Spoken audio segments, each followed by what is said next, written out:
Well,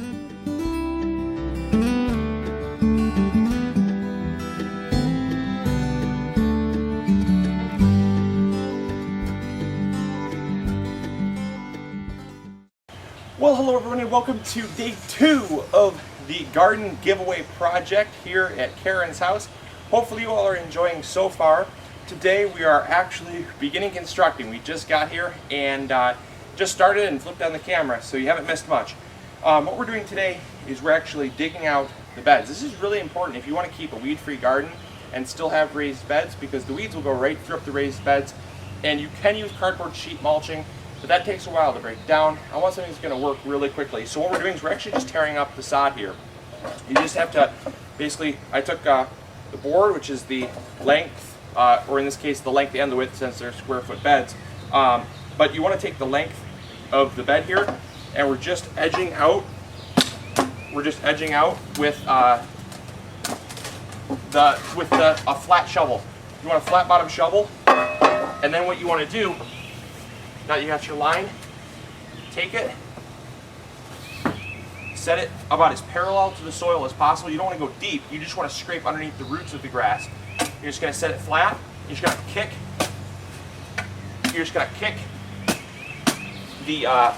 the little foot guards, or the little foot pads, and you get a perfect cut every single time. No roots, nothing, it's great. We're just going to keep doing that till we get our 4 feet here. Let's get that out of our way. Alright. And then Cindy is going to take you over and she's going to show you some of what she's doing on the already pre-existing beds. She's been fixing those up. So I'll see you guys in a little bit.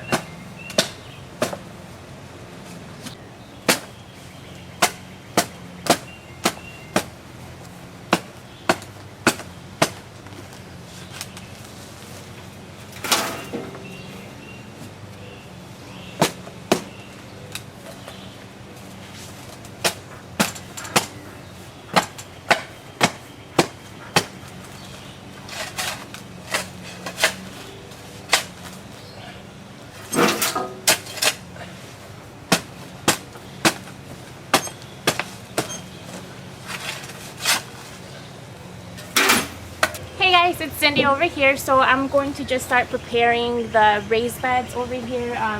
Karen has already started building some over here, so we think it's just a great idea just to fill them up with some good stuff so she can have some healthy plants. So we're just going to start to do that. All we're going to be using is pretty much this plant and peat moss over here, and you want to make sure it's about a 1-to-1 ratio. And I also have some humus here. It's all organic as well, and it was actually much better price than what we were seeing from other brands that were non-organic, so really great find. So I'm just going to start doing that, and you guys can just see me do that. So let's get ready. We already have some really nice stuff here that we can definitely leave here, some grass clippings, some leaves as well. So I'm gonna mix it up a little bit. Super awesome. They actually just mowed the lawn yesterday, so they have all of these grass clippings. So, first I'm going to put this here.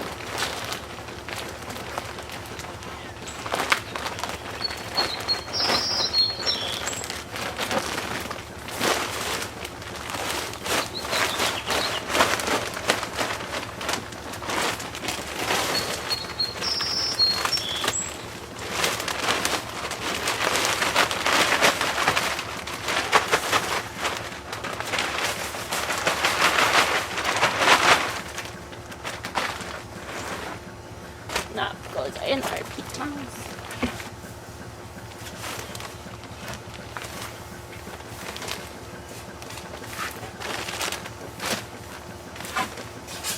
I'm going to give about half this bag right here.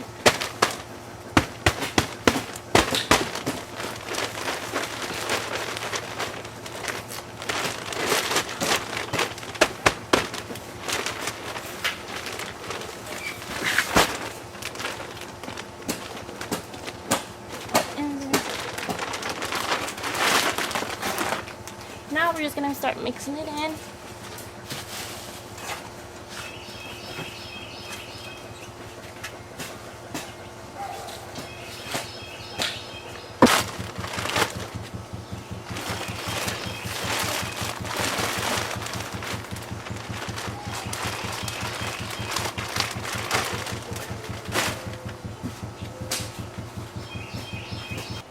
So here we go. We are done with the dig out for bed 1. I am dripping sweat, so if anyone out there is saying that gardening is not a workout, try doing what we're doing.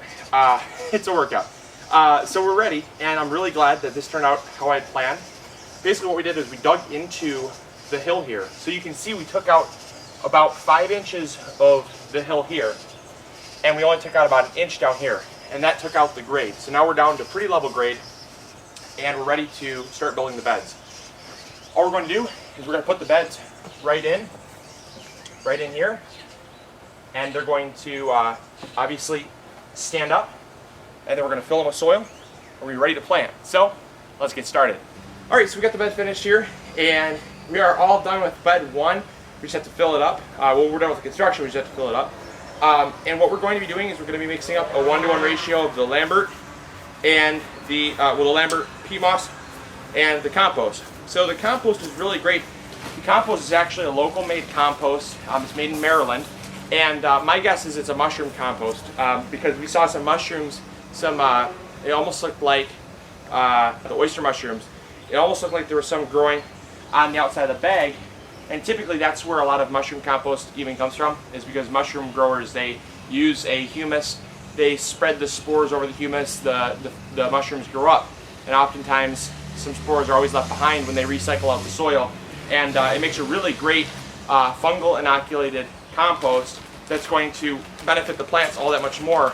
As we talked about, the fungus in the soil is really great to have to add some extra bacteria and fungi and really enhance the flora and the fauna inside your soil.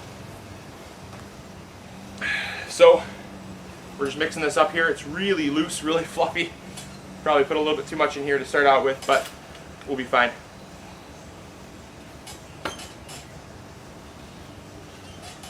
So there we go, we are almost finished. We're just filling up the bed with the last little bit of soil.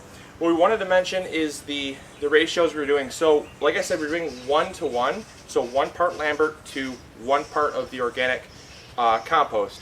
And what we're finding is that we're actually able to fill the bed, well, I'm going to be filling it, but we're able to fill the bed with 1.5 bags of the Lambert and 3 bags of the compost, which is really not that bad because the wood for this bed was 20 bucks. The soil, each block was $10, so that is like about $20 worth of peat, and then it was how much? Like it was like $4.50 for a bag of the compost. So you're looking at like about $13 for the compost. So all in all, it's pretty inexpensive, and it's going to be here for as long as the wood is. And the wood is termite resistant. It's not rot resistant, but it's going to last for between 5 and 7 years. So, you know, it really is all on how you treat your beds. This is definitely going to pay for itself. And another thing that I thought I'd mention really quick is we actually added some of the over here. We got some of this. It's really, really orange clay, and that's what all these beds are. And we actually put in some of the clay in here. We put in probably, I would say, 3 or 4 pounds throughout this entire bed, and that's going to give them minerals because clay is very, very high in minerals, and mineralization is very good in a garden. So that's a little quick tip for you, that you can utilize some of your actual native soil if it's not like really super hard clay. This is more of like a soft orange clay, so it's good. All right, well, we're gonna finish putting this in here, and then we're gonna rake it out, and we're gonna see what we need to do. This should fill it up, I'm guessing, but I could be wrong. I think it's going to though. Well, there you go. There is an end to day 2. I know it does not look like we got that much done. You can probably hardly even see me, but that is because it got dark on us because we actually had to wait for the rain to stop. It just downpoured. It was 93 degrees, so we had to take about an hour and a half, 2 hour break for that because It was way too hot, and you can't really work at 93 degrees and 90% humidity. It just does not happen. And then obviously it rained right after that, and it was thunderstorming and stuff, so we had to actually stop for probably a good 2.5-3 hours. So that's why we didn't get all of that much done, but we did get a lot accomplished. We got bed 1 completely done. We got the other 2 beds that were not totally finished that Karen was working on. Those are filled with soil and finished, and we got like 90% of bed 2 finished. So now we're just digging out bed 3. Just started that, and we're kind of going to put in an official end to day 2. So hopefully you enjoyed. If you did, click that thumbs up. And again, I really want to thank the donors. I want to thank Stafford Home Depot. I want to thank the Lowe's of Midland. I want to thank Fred and Trixie. And I also want to now thank Fiskars. So I really appreciate that. Oh, and Bonnie's Plants. I'm not forgetting about you, sorry. Yeah, so we actually added Fiskars onto the list as well. So thank you, Fiskars, for joining the list of donors. We appreciate it, and thank you for making this possible. So hopefully you all enjoyed. Stay tuned for tomorrow's episode. It's going to be a great reveal. Karen's going to see it for the first time finished, and and it'll be really interesting. So remember to grow big or go home, and I'll talk to you all later. This is Luke from the MIgardener channel. See ya. Bye.